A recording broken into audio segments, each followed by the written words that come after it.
6 bus, 15 car. அது மட்டும் இல்லாமல் தோராயமாக ஒரு 300 பேர் இருப்பாங்க. ப்ளஸ் வந்து சேல்ஸு மேன் இருப்பாங்க. எப்படியும் கணக்கு பண்ணால் ஒரு 500 பேர் ஆளுங்க, ஒரு 500 பேர். எல்லாமே இந்த ஒரு சின்ன ஒரு கப்பல் சொல்லலாம், படகுன்னு சொல்லமானான்னு தெரியல, அவ்வளோ தாங்கிட்டு போயிட்டு இருக்குங்க இது.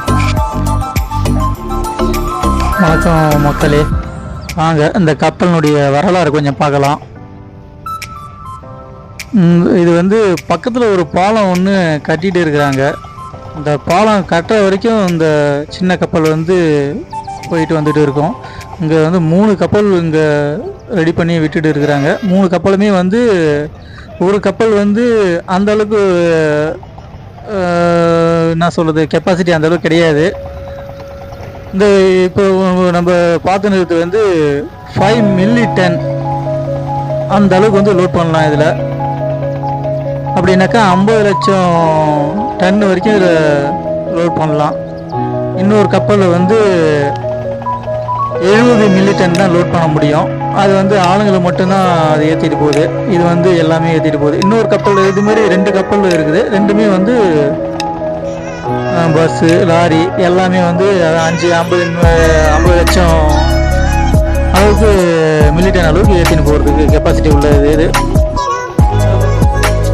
இது ஏன் ஆரம்பித்தாங்கனாக்கா, பக்கத்தில் இருக்கிற ஒரு பாலம் வந்து கட்டிகிட்டு இருக்கிறாங்க. அந்த கட்டுற வரைக்கும் இது போயிட்டு இருக்குது. இது 2014 வந்து ஆகஸ்ட் மாதம் ஆரம்பிச்சிருக்கிறாங்க. இதே நம்ம ஊராக இருந்தனாக்கா அந்த பழைய பாலத்திலே போயிட்டு வாங்க அப்படின்னு சொல்லியிருப்பாங்க.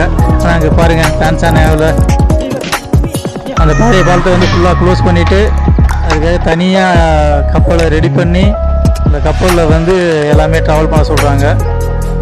அது மட்டும் இல்லாமங்க, ரொம்ப முக்கியமான விஷயம், இது வந்து அங்கே அவங்களே ரெடி பண்ணியிருக்கிறாங்க.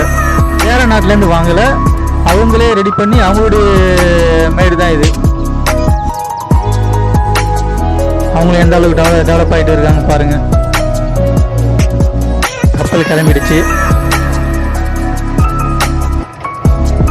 இது வந்து நான் ட்ராவல் பண்ணது வந்து மான்சாவிலிருந்து கேட்டான ஒரு ஊருக்கு நான் ட்ராவல் பண்ணேன். அங்கேருந்து ஒரு சின்ன பஸ்ஸில் வந்து இங்கே ஒரு இந்த சின்ன கப்பல் வந்து கிகாங்கோ அப்புறம் இந்த புசிசி, இந்த 2 கிராமங்களுக்கு இடையில் உள்ள ஒரு லேக்கு, விக்டோரியா லேக்கு. இந்த லேக்கு பேர் விக்டோரியா லேக்கு. அதுக்கு இடையில் உள்ள டிஸ்டன்ஸை வந்து இது கவர் பண்ணுது.